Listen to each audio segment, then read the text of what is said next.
Discuss about spinning calculation. আজকে আবার নতুন একটি স্পিনিং ক্যালকুলেশন নিয়ে আসলাম। তো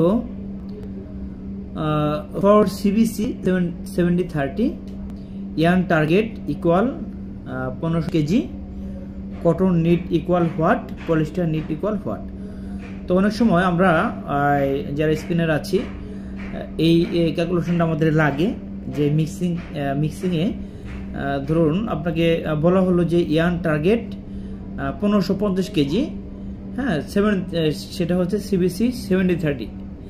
সিবিসি 70-30 ক্ষেত্রে ইয়ার্ন টার্গেট 1550 কেজি সুতো বানাতে হবে। হ্যাঁ, এর জন্য আমার মিক্সিং কতটুকু লাগবে, অর্থাৎ কটন কতটুকু লাগবে আর হচ্ছে যে পলিস্টার কতটুকু লাগবে। হ্যাঁ, এটা কিন্তু আমরা প্রতিনিয়ত করে থাকি, ঠিক আছে, এটা লাগে।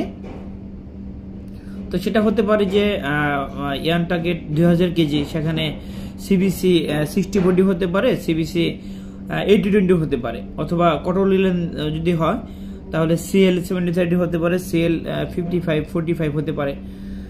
যাই হোক, এভাবে একই নিয়মে করা যাবে। তাহলে কটন নিট ইকুয়াল হচ্ছে 70 ভাগ হচ্ছে 100 ইন্টু হচ্ছে 1550, এইভাবে করতে হবে। ইকুয়াল হচ্ছে 1085 কেজি, ঠিক আছে। আর পলিস্টার হচ্ছে 30 ভাগ হচ্ছে 100 ইন্টু হচ্ছে 1550 ইকুয়াল হচ্ছে 465 কেজি। তাহলে এই দুটোকে যোগ করলে হচ্ছে 1550 কেজি। এখন হয়তো আপনাদের মনে প্রশ্ন জাগতে পারে, তাহলে আমি 70 কিংবা 30% ধরে কেন করলাম? এটা জাস্ট বোঝানোর জন্য করলাম। আমরা যখন মিক্সিং ক্যালকুলেশন করতে যাব কতটুকু মিক্সিং লাগবে, সেক্ষেত্রে যেটা করতে হবে কটনের ক্ষেত্রে ধরুন 70 জায়গায় আমাকে ধরতে হবে 72 অথবা 73। আমি 72 ধরলাম, ভাগ হচ্ছে 100 ইন্টু হচ্ছে 1550 ইকুয়াল যা হচ্ছে তাই, ঠিক আছে। এখন 72 আমি কেন ধরলাম? 72 আমি এই জন্য ধরলাম, অথবা 70-30 হতে পারে, 70 অথবা 73 হতে পারে। তো 72 ধরে করলাম।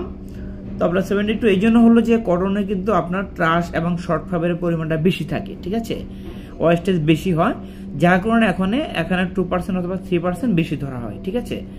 তো এরপর হচ্ছে যে আমি যদি পলিস্টারের বেলায় ধরি তাহলে কি হবে 30%। তাহলে পলিস্টার আপনার 30%-এর জায়গায় আমি ধরে নিলাম 28 এই জন্য ধরলাম। পলিস্টারে কিন্তু কোনো শর্ট ফাইবার কিংবা ট্রাশ এগুলো নেই, হ্যাঁ, এখানে কিন্তু ওয়েস্টেজ হয় না, ঠিক আছে, ওয়েস্টেজ খুবই কম।